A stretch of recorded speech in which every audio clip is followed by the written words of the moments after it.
দুর্ঘটনার হাত থেকে প্রাণ রক্ষা পঞ্চায়েত মন্ত্রী। দুর্ঘটনার কবলে মন্ত্রী প্রদীপ মজুমদারের গাড়ি। দুর্ঘটনার সময় তিনি গাড়িতে ছিলেন বলে খবর পাওয়া যাচ্ছে। পিছন থেকে লরির ধাক্কা মারে মন্ত্রীর গাড়িতে।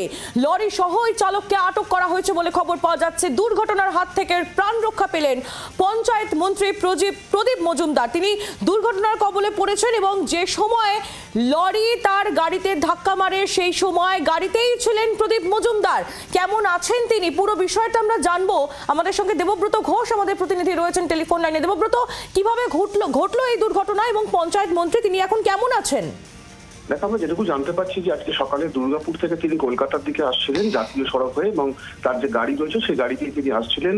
সেই ডোমজুর থানার অন্তর্গত জাতীয় সড়কের লালবাড়ি মোড়ের কাছে একটি লরি পিছন থেকে নিয়ন্ত্রণ হারিয়ে তার গাড়িতে ধাক্কা মারে। এবং যদিও এই দুর্ঘটনার যদি আরো বড় কিছু হতো, আরো জোরে ধাক্কা মারতো, তাহলে অবশ্যই তিনি বড় বিপদের মধ্যে পড়তেন। যদিও তিনি অল্পের জন্য রক্ষা পান। যেটুকু জানা যাচ্ছে যে তিনি সুস্থ আছেন এবং অন্য গাড়িতে করে পুলিশ তাকে বাড়ির উদ্দেশ্যে রওনা করিয়ে দেন, এবং পাশাপাশি যে লরি এবং চালক তাকেও আটক করেছে পুলিশ এবং গোটা ঘটনার তদন্ত শুরু করেছে।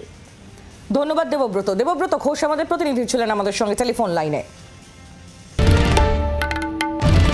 বাংলার আওয়াজ, বাঙালির আবেগ, জি 24 ঘন্টা।